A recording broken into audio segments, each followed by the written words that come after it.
ഹസ്തരേഖ ശാസ്ത്രീയം തന്നെയാണ് എന്നുള്ളതിൻ്റെ വിവിധ വശങ്ങളെക്കുറിച്ചാണ് നമ്മൾ സംസാരിക്കുന്നത്. സൈറാംജി നമുക്കെല്ലാ കാര്യങ്ങളും പറഞ്ഞു തന്നുകൊണ്ടിരിക്കുകയാണ്. ഒരു മനുഷ്യൻ്റെ സ്വഭാവം നമ്മൾ എപ്പോഴും പറയും, അയാൾ ഇത്തിരി കർക്കശക്കാരനാണ്, അല്ലെങ്കിൽ അയാളൊരു പാവമാണ്, നമ്മൾ അങ്ങനെയൊക്കെ പറയാറുണ്ട്.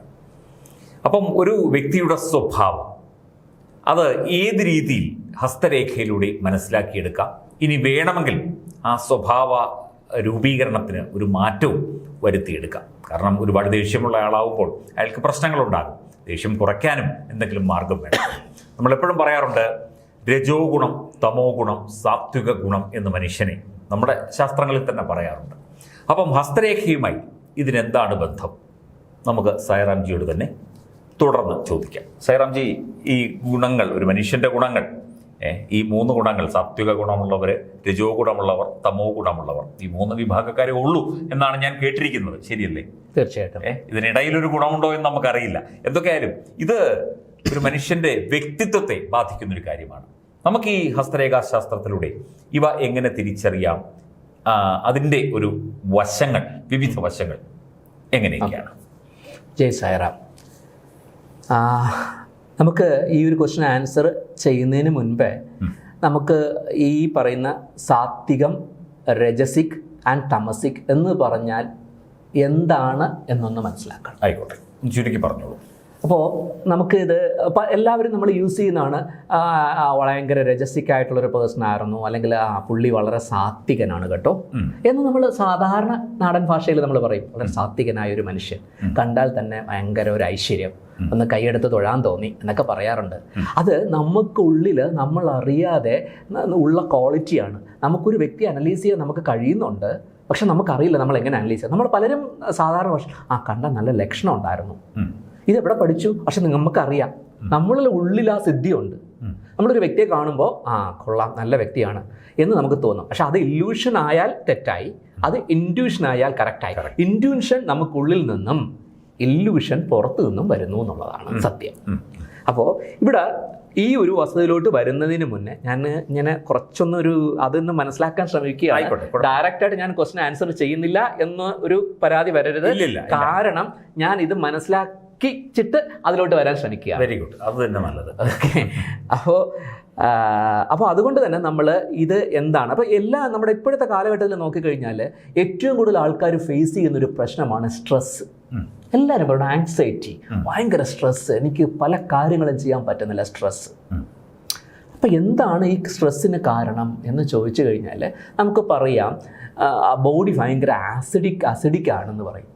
അസിഡിറ്റി കൂടുതലാണ്. അപ്പോൾ ഈ അസിഡിറ്റിയും സ്ട്രെസ്സും തമ്മിൽ എന്താണ് ബന്ധം? അപ്പം നമ്മൾ കൂടുതൽ സ്ട്രെസ്ഫുൾ ആകുമ്പോൾ നമ്മുടെ ബോഡി നാച്ചുറലി അസിഡിക് ആവും, അല്ലേ? ഈ അസിഡിക് ആയിട്ടുള്ള ബോഡിയിലാണ് രോഗങ്ങൾ കൂടുക. ആൽക്കലൈൻ ആയുള്ള ബോഡിയിൽ അസുഖങ്ങൾ ഉണ്ടാവില്ല. അപ്പോൾ pH വാല്യൂവിലെ മാറ്റമാണെന്നുള്ളത് നമുക്കറിയാം. അപ്പോൾ നമ്മൾ അസിഡിക് ആയ ബോഡിയെ അൽക്കലൈനായിട്ട് മാറ്റിക്കഴിഞ്ഞാൽ പല അസുഖങ്ങളും നമ്മളെ ബാധിക്കില്ല. നമുക്കറിയാം നമ്മുടെ ബോഡി, എല്ലാ വ്യക്തികളും പഞ്ചഭൂത നിർമ്മിതമാണ്. അണ്ഡവും പിണ്ഡവും ഒന്നെന്ന് പറയും. എന്താണ് നമുക്ക് ഈ പറയുന്ന പ്രകൃതിയിലുള്ളത് അത് തന്നെയാണ് നമ്മുടെ ശരീരത്തിലുമുള്ളത്, രണ്ടും വ്യത്യസ്തമല്ല. അപ്പം നമ്മളൊരു സമുദ്രത്തിലെ ഒരു തുള്ളി വെള്ളം എടുത്ത് രുചിച്ച് നോക്കിക്കഴിഞ്ഞാൽ നമുക്ക് കിട്ടുന്ന ടേസ്റ്റ് തന്നെയാണ് സമുദ്രത്തെ മൊത്തം വെള്ളത്തിന് എന്ന് പറയുന്നത് പോലെയാണ് ഇത്. ഓക്കെ, നമ്മുടെ സബ്ജക്റ്റ് അദ്ദേഹം അങ്ങ് ചോദിച്ച ക്വസ്റ്റ്യൻ തമസിക്, രജസിക് ആൻഡ് സാത്വികം. ഞാനൊരു മുമ്പും പലപ്പോഴും പറഞ്ഞാണെങ്കിലും പെട്ടെന്നൊരു എക്സാമ്പിളിൽ പറയാം. രാമായണത്തിലെ 3 കഥാപാത്രങ്ങളെ ഞാനങ്ങ് പറയാം. രാവണൻ, കുംഭകർണൻ, വിഭീഷണൻ, 3 സഹോദരങ്ങൾ. അപ്പോൾ ഇതിനകത്ത് നമുക്ക് ആദ്യമായിട്ട് നമുക്ക് കുംഭകർണൻ എടുക്കാം. കുംഭകർണൻ്റെ പ്രത്യേകത എന്താണ്? കുംഭകർണൻ 6 മാസം ഉറക്കം, 6 മാസം ഫുഡ് അടിക്കും എന്നുള്ളതാണ്. അപ്പോൾ ഇതാണ് ഈ കുംഭകർണനെ നമുക്ക് തമസിക് ക്വാളിറ്റിയിലൂടെ എടുക്കാം. അവരെ കൊണ്ട് വേറെ കാര്യമൊന്നുമില്ല, ഫുഡ് അടിക്കുക, ഉറങ്ങുക, മടിയന്മാർ, ലേസി, ഇനേർഷ്യ, ഈ ബാധിച്ച കാറ്റഗറിയാണ് തമസിക് പേഴ്സണെ നമുക്ക് കാറ്റഗറൈസ് ചെയ്യാം. ഒരു എക്സാമ്പിളിന് കുംഭകർണനെ എടുത്താണ് മനസ്സിലാക്കാൻ വേണ്ടിയിട്ട്. ഇപ്പോഴത്തെ ന്യൂജൻ കുട്ടികൾക്ക് കുംഭകർണൻ ആരെന്ന് പറഞ്ഞാൽ അറിയാമോ എന്ന് പോലും എനിക്കറിയില്ല. നമ്മുടെ കാലഘട്ടത്തിലും അതിന് മുന്നുള്ളവർക്കും എല്ലാം മനസ്സിലാകും. അപ്പം ആരടുത്തെങ്കിലും ചോദിച്ച് മനസ്സിലാക്കുക. കുംഭകർണ രാമായണത്തിൽ രാവണൻ്റെ ബ്രദറായിരുന്നു. അദ്ദേഹത്തിൻ്റെ ക്വാളിറ്റി ആയിട്ട് പറയുന്നത് അദ്ദേഹത്തിന് വേറെ പരിപാടികളൊന്നുമില്ല, ആഹാരം കഴിക്കുക, ഉറങ്ങുക. ഇത് നമുക്ക് ഇപ്പോഴത്തെ കുട്ടികളിൽ കുറച്ച് പേരിലൊക്കെ അങ്ങനെയുള്ള കുട്ടികളുണ്ടാവും, പഴയ കാലത്തും ഉണ്ടാവും. നമുക്ക് അവർക്കൊരു വർക്കഹോളിക് ആയിരിക്കത്തില്ല, ആക്റ്റീവ് ആയിരിക്കത്തില്ല. അവർ കഴിക്കുക, ഉറങ്ങുക എന്നുള്ളതാണ്. അപ്പോൾ അതിന് നമുക്ക് ഒരു തമസിക് ക്വാളിറ്റി എന്ന് പറയാം. ഇനി രജസിക് ക്വാളിറ്റി എന്ന് പറഞ്ഞാൽ ദേ ആൾവേസ് ഓവർ ആക്റ്റീവാണ്. അവർക്ക് എപ്പോഴും എനിക്ക് എന്നുള്ള ചിന്താഗതിയാണ്. മറ്റുള്ളവരുടെതെല്ലാം പിടിച്ചടക്കുക, മറ്റുള്ളവരുടെതെല്ലാം എനിക്ക് വേണം. ഈഗോസ്റ്റിക് ആയിരിക്കും, അവർക്ക് ഭയങ്കര ഈഗോ ആയിരിക്കും അപ്പോൾ അത് രാവണനെ നോക്കൂ. എല്ലാം പുഷ്പവിമാനം, ബ്രദറിൻ്റെ പുഷ്പവിമാനം ഇദ്ദേഹം അടിച്ചെടുക്കുന്നു. അന്യൻ്റെ ഭാര്യയെ പോലും മോഹിക്കുന്ന രീതിയിൽ പോകുന്ന ഒരവസ്ഥ. ഇതാണ് രജസിക് ക്വാളിറ്റി. പക്ഷെ അവരെപ്പോഴും ആക്റ്റീവ് ആയിരിക്കും, അവർ ഇന്നാക്റ്റീവ് അല്ല, എപ്പോഴും വൈബ്രൻ്റ് ആയിരിക്കും എന്നുള്ള രീതിയിൽ നമുക്ക് രജസിക് ക്വാളിറ്റിയെ പറയാം. ഇനി സാത്വിക ക്വാളിറ്റി എന്ന് പറഞ്ഞു കഴിഞ്ഞാൽ ദേ ആൾവേസ് എമ്പതി ഉള്ളവരായിരിക്കും. മറ്റുള്ളവരെ കുറിച്ചിട്ട്, അവർക്ക് സ്വയം നേട്ടങ്ങളെ കുറിച്ചിട്ടല്ല, മറ്റുള്ളവരുടെ വേദനയെക്കുറിച്ചും ചിന്തിക്കുന്ന ആൾക്കാരെയാണ് നമ്മൾ സാത്വികരെന്ന് പറയുന്നത്. അവർക്ക് എപ്പോഴും ഒരാളുടെ ദോഷങ്ങൾ കണ്ടു കഴിഞ്ഞാൽ ന്യായമായ രീതിയിൽ ജസ്റ്റിസ് ബേസ് ചെയ്തിട്ട് അവരുടെ അടുത്ത് പോയി പറയാം. വിഭീഷണനും രാവണനോട് പലപ്പോഴും പറയുന്നുണ്ട് തെറ്റാണ്, ഇങ്ങനെ ചെയ്യരുത് എന്ന് പറയും. അങ്ങനെ സാത്വികനായ ഒരു മനുഷ്യനായിരുന്നു നമുക്ക് വിഭീഷണൻ. എപ്പോഴും രാമനാമങ്ങൾ ജപിക്കുന്ന, മറ്റുള്ളവരുടെ ദുഃഖങ്ങളെക്കുറിച്ച് മനസ്സിലാക്കാൻ പറ്റുന്ന, സ്വയം നമ്മൾ ചെയ്യുന്ന സൽക്കർമ്മങ്ങളെ ചെയ്യാൻ പാടും. അതിന് പ്രൈഡ് എന്ന് പറയും. അത് നമുക്ക് ഈഗോയും പ്രൈഡും ഡിഫറൻ്റ് ആണ്. പ്രൈഡ് എന്ന് പറയുന്ന അഭിമാനമാണെങ്കിൽ ഈഗോ എന്ന് പറയുന്ന അഹങ്കാരമാണ്. അപ്പം അങ്ങനെയുള്ള ആൾക്കാരെയാണ് നമുക്ക് സാത്വികം എന്ന് പറയുന്നത്. ഇനി കുറച്ചും കൂടെ മനസ്സിലാകുന്ന ഭാഷയിൽ പറഞ്ഞു കഴിഞ്ഞാൽ നമ്മളൊരു വെഹിക്കിൾ എടുക്കുകയാണെന്ന് വെച്ചാൽ, ഒരു കാറ് ഷെഡിൽ കിടക്കുന്ന കാറാണെങ്കിൽ തമസിക്. അത് റൈസ് ചെയ്ത് സ്റ്റാർട്ട് ചെയ്ത് ആക്സിലേറ്റർ കൊടുത്ത് ഇങ്ങനെ പിടിപ്പിച്ച് നിർത്തുകയാണെങ്കിൽ അത് രജസിക്. അത് ഒരു കാറിൻ്റെ പർപ്പസ് എന്താ? റോഡിൽ കൂടെ ഒരു ആവറേജ് സ്പീഡിൽ നമുക്ക് എക്കണോമിക്കൽ ലെവലിൽ ഓടുക എന്നുള്ളതാണ് ഒരു കാറിൻ്റെ പർപ്പസ്. ഒരു റോഡിലൂടെ അതൊരു 60 കിലോമീറ്റർ ഒഴുകുന്നു, ഇങ്ങനെ വളരെ നല്ല രീതിയിൽ പോകുന്നു. അതാണ് സാത്വികം എന്ന് പറയുന്നത്. ഇനി ഫുഡിൻ്റെ കേസിൽ വന്നു കഴിഞ്ഞാൽ നമ്മളൊരു മാംഗോ ട്രീയിൽ നിന്ന് പഴുത്ത്, മാവിൽ നിന്ന് തന്നെ പഴുത്ത വളരെ മനോഹരമായ ഒരു മാമ്പഴം നമ്മൾ പറിച്ചിട്ട് കഴിക്കുകയാണെങ്കിൽ അത് സാത്വികമായ ഫുഡ്. ആ മാങ്ങ പഴുക്കുന്നതിന് മുമ്പ് പറിച്ച് കട്ട് ചെയ്ത് മുളക്, ഉപ്പ് എന്ന് വേണ്ട ഇത്യാദി ഡിഫറെൻ്റ് കാര്യങ്ങളൊക്കെ അതിനകത്ത് മിക്സ് ചെയ്ത് കടിച്ച് ഇങ്ങനെ സലൈവയൊക്കെ ഒലിച്ച് കഴിക്കുന്ന ആ ഒരു രീതിയെ നമുക്ക് രജസിക് എന്ന് പറയാം. ഇനി പഴുത്ത മാങ്ങൻ എടുത്തുകൊണ്ട് പോയി ഫ്രിഡ്ജേ വെച്ചിട്ട് 1 വർഷം കഴിഞ്ഞെടുത്ത് കഴിക്കുകയാണെങ്കിൽ അതിനെ തമസിക്കണം പറയാം. അപ്പോൾ ഇതിനൊരു പ്രൊപ്പോർഷനുണ്ട്. നമ്മുടെ രീതിയിൽ നമുക്കൊരു പ്രൊപ്പോർഷൻ പറഞ്ഞു കഴിഞ്ഞാൽ ഒരു 70-20-10 എന്നുള്ളതാണ് എൻ്റെ പ്രൊപ്പോർഷൻ. അതായത് സാത്വികമായ ക്വാളിറ്റീസ് എൻ്റെ ഒരു ഇതിൽ പറയുകയാണ്. അസാധ്യമായ ക്വാളിറ്റി ഒരു വ്യക്തിയിൽ ഒരു 70% വേണമെങ്കിൽ രജസിക് ആയിട്ടുള്ള ക്വാളിറ്റി ഒരു 20% വേണം. തമസിക് ക്വാളിറ്റി 10. അപ്പം നിങ്ങൾ ചോദിക്കാം, എന്തിനാ തമസിക്കില്ലെങ്കിൽ നമുക്ക് ഉറങ്ങാൻ പറ്റത്തില്ല. നമുക്ക് എല്ലാവർക്കും ഉറങ്ങണം. നമ്മൾ ഉറക്കത്തിൽ നിന്നാണ് നമ്മൾ ഒരുപാട് എനർജി ആർജിക്കുന്നത്. അപ്പോൾ ഉറക്കവും നമുക്ക് ആവശ്യമാണ്. അപ്പോൾ ഈ പ്രപ്പോർഷൻ ഈ പറയുന്നതാണ് ഒരു കറക്റ്റായിട്ടുള്ള ഒരു പ്രപ്പോർഷൻ എന്ന് പറഞ്ഞു കഴിഞ്ഞാൽ 70-20 എന്ന് പറയും 10 എന്ന് പറയുന്ന ഒരു പ്രപ്പോർഷനാണ്. ഇതാണ് ഒരു സാധാരണ വ്യക്തിയിൽ. ഇപ്പോൾ ഈ പ്രപ്പോർഷണൽ ഡിഫറൻസ് വരുമ്പോൾ അവരുടെ ബോഡി അസിഡിക് ആകുകയും രോഗങ്ങളെ ആകർഷിക്കുകയും അവർക്ക് ടെൻഷൻ കൂടുകയും അവർ ചെയ്യേണ്ട എന്ന് തോന്നുന്ന കാര്യങ്ങൾ അവർ ചെയ്യുകയും ചെയ്യുന്നത്. ഇപ്പോഴത്തെ കുട്ടികളിലൊക്കെ തന്നെ അവർ ഭയങ്കര ടെംപ്റ്റഡ് ആണ്. അവർക്ക് എന്ത് ചെയ്യണം എന്നുള്ളൊരു ബോധതലം അവരിലില്ല. കാരണം അതിന് ആ കുട്ടികളെയല്ല കുറ്റം പറയേണ്ട പാരൻസിനെയാണ്. അവർക്ക് ആ ഗൈഡൻസ് അല്ലെങ്കിൽ അവർക്ക് കറക്റ്റായിട്ട് അവരെ ലിസൺ ചെയ്യാൻ പാരൻസ് ശ്രമിക്കുന്നില്ല എന്നുള്ളതാണ് വേറൊരു വസ്തുത. നമ്മൾ കുട്ടികളെയല്ല കുറ്റം പറയേണ്ടത്. നമ്മൾ അവരെ എത്രത്തോളം ലിസൺ ചെയ്യുന്നു, അവർക്ക് എത്രത്തോളം ക്വാളിറ്റീസ് നമ്മൾ കൊടുക്കുന്നു. നമ്മൾ മറ്റുള്ളവരെ വെറുപ്പിക്കാനും മറ്റുള്ളവരുടെ നെഗറ്റീവ്സ് ചെയ്യാനുമാണ് നമ്മൾ പാരൻസ് പോലും അവരിലോട്ട് നമ്മൾ നോളജ് കൊടുക്കുന്നത്. അല്ലാണ്ട് സ്നേഹിക്കാനും ക്ഷമിക്കാനും എന്നുമല്ല കുട്ടികളെ നമ്മൾ പഠിപ്പിക്കുന്നത്. അപ്പോൾ അവർ നാച്ചുറലി അവർ രജസിക്കായി പോകുന്നതിൽ തെറ്റ് പറയാൻ പറ്റത്തില്ല, അല്ലെങ്കിൽ തമസിക്കാകി പോകുന്നതിൽ. കാരണം ഇപ്പോഴത്തെ കുട്ടികൾ നോക്കൂ, അവർ രാത്രി 2 മണിക്ക് വരയ്ക്കും വർക്ക് ചെയ്തിട്ട് രാവിലെ എണീക്കുന്ന പരിപാടി. ഇപ്പോൾ ഒരു വർക്കിംഗ് ഡേ അല്ലാന്നുണ്ടെങ്കിൽ 1 മണിക്കും ഉച്ചയ്ക്ക് 1 മണിക്കും 2 മണിക്കുമാണ് കുട്ടികൾ എണീക്കുന്നത്. ആ രീതിയിലോട്ട് പോകുമ്പോൾ അവർ താമസിക്കാകുന്നതിൽ എന്ത് കുറ്റം പറയാൻ പറ്റും? അപ്പോൾ ഒരു കൈ നോക്കും. ഇവിടെ ക്വസ്റ്റ്യൻ എങ്ങനെയാണ്? ഒരു കൈ നോക്കുമ്പോൾ നമുക്ക് ഈ പ്രപ്പോർഷനിൽ അവർക്ക് ഡിഫറൻസ് ഉണ്ടെങ്കിൽ തീർച്ചയായിട്ടും അറിയാൻ പറ്റും. ഞാൻ ഈ പറഞ്ഞു 70-20-10 ആണെങ്കിൽ നമുക്കറിയാൻ പറ്റും. അപ്പോൾ ഒരു വ്യക്തി നമ്മൾ തമസിക് ക്വാളിറ്റി ആണെങ്കിൽ അവരെ നമുക്ക് ആദ്യം ചെയ്യേണ്ടത് എന്താണ്? രജസിക്കിലോട്ട് കൊണ്ടുവരിക. എങ്കിലേ അവരെ സാധ്യതയിൽ കൊണ്ടുപോകാൻ പറ്റൂ. ഷെഡിൽ കിടക്കുന്ന കാർ സ്റ്റാർട്ട് ചെയ്താലേ നമുക്ക് റോഡിൽ ഓടാൻ പറ്റൂ. അപ്പോൾ തമസിക്കിലുള്ള ഒരു വ്യക്തിയെ രജസിക്കിൽ ആക്കണം. അവനെ ഉറങ്ങിക്കിടക്കുന്നവനെ ആക്റ്റീവ് ആക്കി കഴിഞ്ഞാൽ മാത്രമേ അവൻ്റെ സോൾ പർപ്പസ് അല്ലെങ്കിൽ അവന് എന്താണ് വിധിച്ചിരിക്കുന്നത്, അവരുടെയാണ് എത്തിച്ചേരേണ്ടതിലോട്ട് എത്തിക്കാൻ പറ്റൂ. അപ്പോൾ ഒരു ഉറങ്ങിക്കിടക്കുന്ന വ്യക്തിയെ വിളിച്ചുണർത്തി ആക്റ്റീവ് ആക്കിയിട്ട് അവന് പറഞ്ഞു കൊടുക്കുക ഇതാണ്. അതത്രയും നമുക്കൊരു സോട്ട് അനാലിസിലൂടെ കയ്യിലൂടെ കണ്ടെത്താൻ പറ്റും എന്നുള്ളതാണ് അതിൻ്റെ അടിസ്ഥാനപരമായ തത്വം. ഇതിൻ്റെ ഡീപ്പ് സിനോറിയിലോട്ട് പോയി കഴിഞ്ഞാൽ നമുക്ക് അവേഴ്സ് എടുക്കും. കാരണം ഇത് ലയൺ മാത്രമല്ല, ഓരോ മൗണ്ട്സിൻ്റെ ഷേപ്പും ഓരോ മൗണ്ട്സിൻ്റെ ഇമ്പാക്റ്റും നഖങ്ങളുടെ കളറും രജസി ക്വാളിറ്റി മറ്റുമൊക്കെ അറിയാം, നഖത്തിൻ്റെ കളറും നഖത്തിൽ വരുന്ന മാർക്കിങ്സും പിന്നെ പ്രത്യേക രീതിയിലുള്ള ചില കളർ ചേഞ്ചസും എല്ലാം തന്നെ ഈ പറയുന്ന കാര്യങ്ങളെ നമുക്ക് വിലയിരുത്താൻ പറ്റും. അപ്പോൾ പലരും ധരിക്കുന്നത് ഈ കൈയുടെ ഈ ലൈൻസ് ആൾവേസ് സ്റ്റേബിൾ ആണ്, എപ്പോഴും ഒരുപോലെ ഇരിക്കും എന്നുള്ളതാണ്. ഒരിക്കലുമല്ല. ഈ മേജർ ലൈൻ ഒഴിച്ച് മറ്റു ലൈനുകളും ഓരോ മാസമോ ദിവസങ്ങളോ പോലും മാറുന്ന ലൈനുകളുണ്ട്, ചെറിയ ചെറിയ ലൈനുകൾ. മേജർ ലൈൻസ് 7 വർഷത്തിൽ ഒരിക്കൽ മാറ്റം ഉണ്ടാകും. മനസ്സിലായില്ലേ? ഇപ്പൊ പണ്ടത്തെ ആൾക്കാർ കറക്റ്റായിട്ട് ആയുസ് പോലും ജഡ്ജ് ചെയ്യുന്നു ആയുർരേഖയുടെ ലെങ്ത് നോക്കിയിട്ട്. പണ്ട് നെല്ലിൻ്റെ വീതി വെച്ചിട്ടൊക്കെയാണ് ആയുർരേഖയുടെ അളവെടുത്തിട്ട് ഒരു നെല്ലിൻ്റെ വീതി 3 വയസ്സെന്ന കണക്കിലായിരുന്നു ആയുസ് ഗണിച്ചിരുന്നത്. ആ കാലഘട്ടത്തിൽ 120 വയസ്സ് ആവറേജ് വയസ്സായിരുന്നു. ഇപ്പം അത് 70 മറ്റുമൊക്കെ പോകുന്നു. അപ്പം ഇത് നമുക്കൊരു ഒരിക്കലും നമ്മളൊരാളുടെ ആയുസ് പറയാനൊന്നും പോകേണ്ട ഒരു കാര്യമില്ല. പക്ഷെ നമ്മൾ ഒരിക്കലും ഒരാളെ പേടിപ്പിക്കേണ്ട കാര്യമില്ല. അവർക്ക് കാര്യങ്ങൾ പറഞ്ഞ് മനസ്സിലാക്കി കൊടുക്കുകയും അതിൽ നിന്ന് അവർക്ക് ഉയർത്തെഴുന്നേച്ച് മറ്റൊരു കാര്യത്തിലോട്ട് വരാൻ അവരെ പ്രാപ്തരാക്കുകയും ചെയ്യുക എന്നുള്ളതാണ്.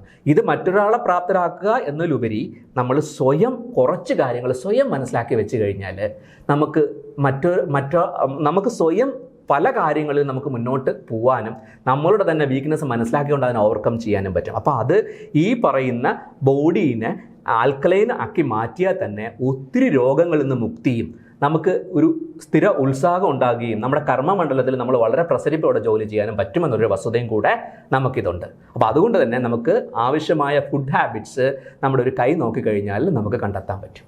എസ്പെഷ്യലി നമുക്ക് രജസിക്കായിട്ടോ തമസിക്കായിട്ടോ ഉള്ള ക്വാളിറ്റി ഇൻക്രീസ് ചെയ്യുന്ന ഫുഡുകൾ വർജിച്ചുകൊണ്ടും സാത്വികമായ ഫുഡുകൾ അവരുടെ ഡയറ്റ് പാക്കേജിൽ ഉൾപ്പെടുത്തിക്കൊണ്ടും അല്ലെങ്കിൽ അൽക്കലൈൻ കണ്ടന്റായ ഫുഡുകൾ അവർക്ക് പറഞ്ഞ് മനസ്സിലാക്കി കൊടുത്തുകൊണ്ടും വലിയ ക്രിയാത്മകമായ ചേഞ്ചസ് ഒരു വ്യക്തിയിൽ വരുത്താൻ നമുക്ക് ഇതുകൊണ്ടുകൂടെ കരിയസ്തരേഖയിലൂടെ പറ്റുമെന്നുള്ളതാണ് മറ്റൊരു പോയിന്റ്.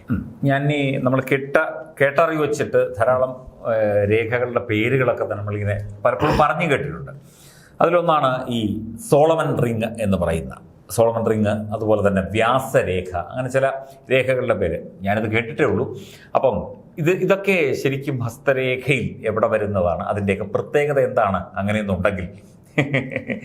വളരെ വളരെ വളരെ എന്താ പറയുക, ഇമ്പോർട്ടൻ്റ് ആയിട്ടുള്ളൊരു ക്വസ്റ്റ്യനാണ്. ഞാൻ ഈ ജൂപ്പിറ്റർ മൗണ്ടിനെ കുറിച്ച് പറഞ്ഞപ്പോൾ അവിടെ ചില ലൈൻസിനെ കുറിച്ച് ഞാൻ ഇങ്ങനെ മനസ്സിൽ പ്രതീക്ഷിക്കുന്നു. ഈ ക്വസ്റ്റ്യൻ തന്നെയാണ് അദ്ദേഹം അങ്ങിപ്പോൾ എൻ്റെ അടുത്ത് ചോദിച്ചത്. സോളമൻ റിങ് എന്ന് പറയുന്നത് കിങ് സോളമൻ്റെ കയ്യിലുണ്ടായിരുന്ന ഒരു ലൈൻ ആയതുകൊണ്ടാണ് അതിനെ സോളമൻ റിങ് എന്ന് പറയുന്നത്. ഇത് വെസ്റ്റേൺ പാമിസ്ട്രിക്കാരാണ് ആ സോളമൻ റിങ് എന്ന പേര് പോലും കൊടുത്തത്. കൗണ്ട് ലൂയി ഹാമൺ അല്ലെങ്കിൽ കൈറോ ആയിരുന്നു വെസ്റ്റേൺ അവിടെ ഇന്ത്യയിൽ വന്ന് പഠിച്ചിട്ട് അതുമായിട്ട് ബന്ധപ്പെട്ട് അതിൻ്റെ സ്റ്റോറി നമുക്കിപ്പോൾ സമയപരിധി കൊണ്ട് നമ്മൾ പറയുന്നില്ല. നമ്മളെ ക്വസ്റ്റ്യനിലോട്ട് ആൻസർ ചെയ്യാം. സോളമൻ റിങ് എന്ന് പറയുന്നത് നമ്മുടെ ഈ ചൂണ്ട് വിരലിന് താഴെ നമുക്ക് ഇവിടെ നമുക്ക് ഒരു റിങ്ങിൻ്റെ രൂപത്തിൽ നമ്മൾ കാണുന്ന ഒരു ലൈനിനെയാണ് ഇതിനെ വിസ്ഡം ലൈൻ എന്ന് പറയും. ഈ റിങ് വന്നു കഴിഞ്ഞാൽ 1000 ദോഷങ്ങൾ പോലും പരിഹരിക്കപ്പെടുമെന്നുള്ളതാണ്.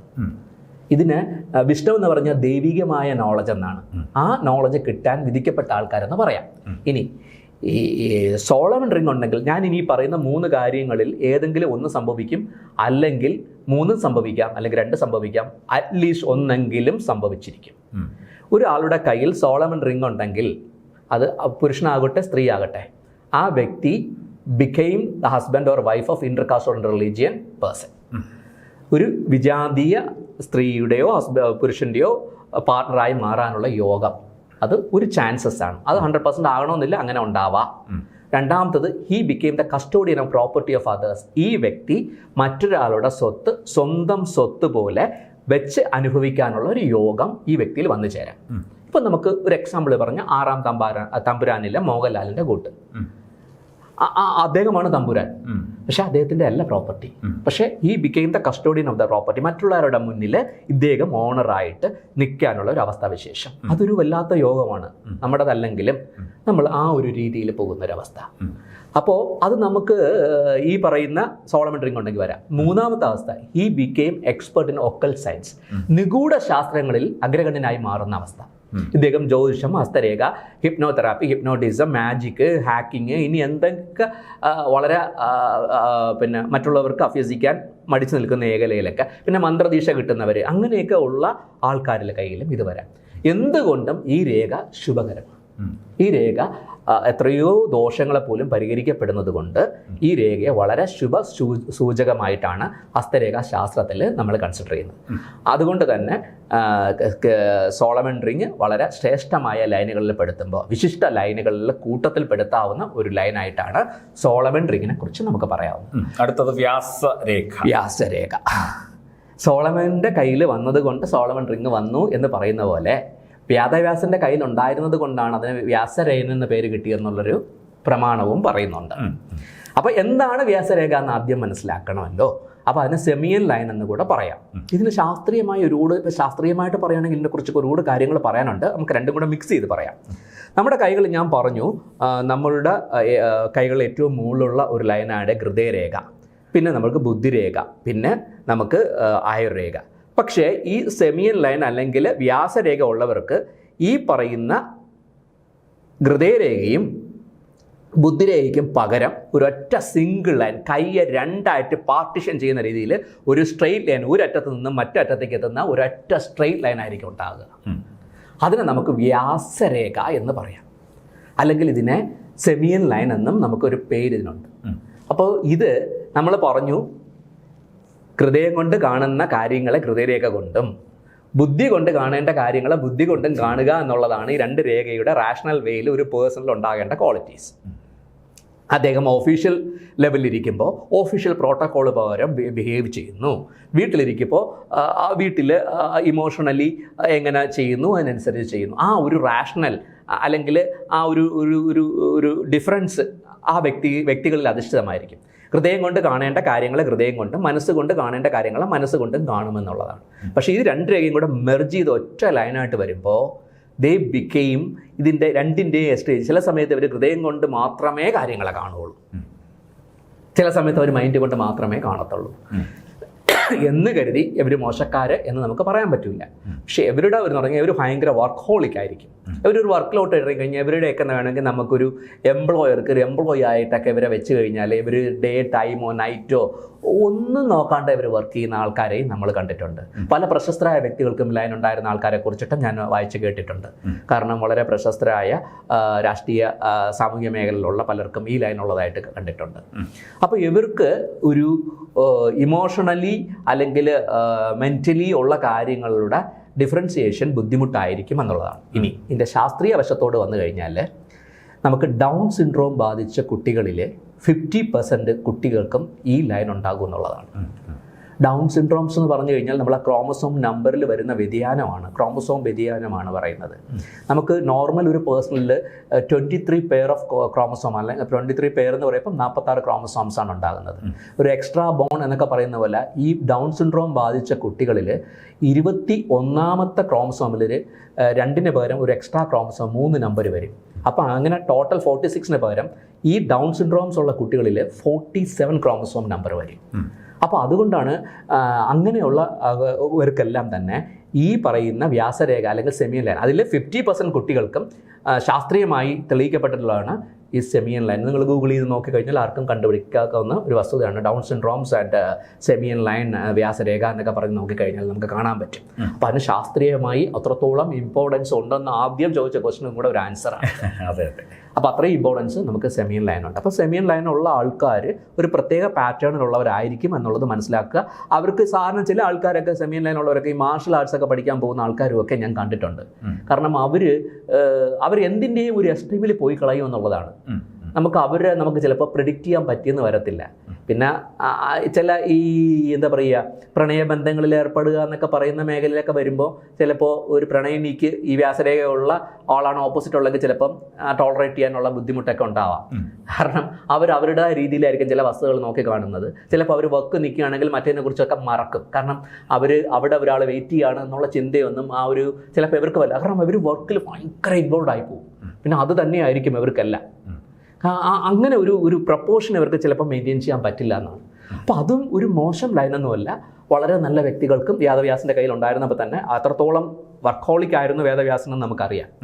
അദ്ദേഹത്തിൻ്റെ പിന്നെ അവർ റൊമാൻറ്റിക് അല്ല എന്നുള്ളതൊക്കെ നമ്മൾ മഹാഭാരതത്തിലെ കഥകൾ നമ്മളുണ്ട്, അത് നമ്മുടെ വിഷയമല്ല. എങ്കിലും വ്യാസരേഖയും വളരെ ശിവസൂചകമായ ഒരു ലൈനായിട്ട് നമുക്ക് പറയാം. അതിൻ്റെ വ്യത്യസ്തതകൾ നമ്മൾ എപ്പോഴും യുണീക്കാണ്, മനുഷ്യരെല്ലാവരും യുണീക്കാണ്.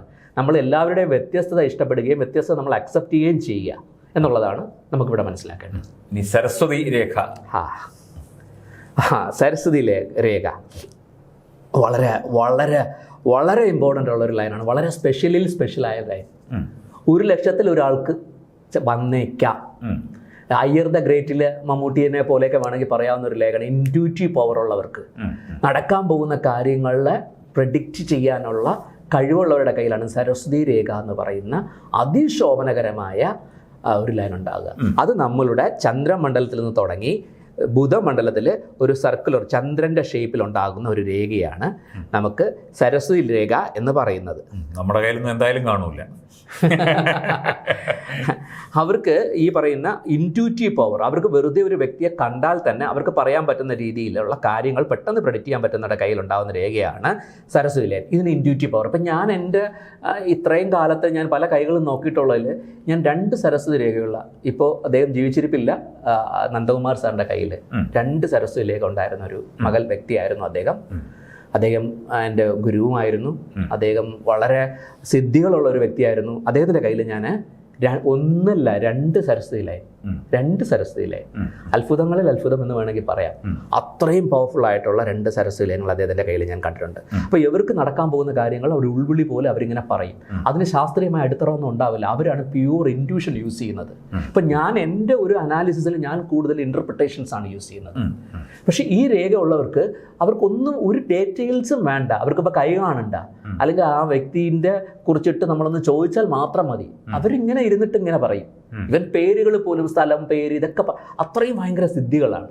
നടക്കാൻ പോകുന്ന കാര്യങ്ങൾ അവർക്ക് ഉൾവിളി പോലെ, അവരുടെ ഉള്ളിൽ വിഷൻസ് പോലെ അവർക്ക് വരും. ശരിക്കും ആ ഒരു സ്ക്രീൻ പ്ലേ പോലെ അവരുടെ മൈൻഡിൽ ഇങ്ങനെ ഓടുകയും അവരതിനെക്കുറിച്ച് അനലൈസ് ചെയ്തുകൊണ്ട് മനസ്സിലാക്കിക്കൊണ്ട് അവർ പ്രെഡിക്റ്റ് ചെയ്യാൻ പറ്റും. അത്രയും ഭയങ്കര സിദ്ധിയുള്ള ആൾക്കാരെ കയ്യിൽ മാത്രം വരുന്ന രേഖയാണ് സരസ്വതി ലൈൻ. അതുകൊണ്ട് തന്നെയാണ് സരസ്വതി മാതാവിൻ്റെ പേര് തന്നെയാണ് ഈ ലൈൻ അറിയപ്പെടുന്നത്. വളരെ ഇമ്പോർട്ടൻ്റ് ആയിട്ടുള്ള ലൈനാണ്. ഇതാണ് എനിക്ക് സരസ്വതി രേഖയെക്കുറിച്ചിട്ട് പറയാനുള്ളത്. അപ്പം പ്രധാനപ്പെട്ട രേഖകളുടെ കാര്യമാണ് സായിറാംജി പറഞ്ഞു തന്നത്. ഇനിയും കുറച്ചധികം ചോദ്യങ്ങളുണ്ട്. എന്തായാലും അടുത്ത അധ്യായത്തിൽ അത് തീർച്ചയായിട്ടും ചോദിക്കാം. അദ്ദേഹം അതിന് വിശദീകരണം നൽകും.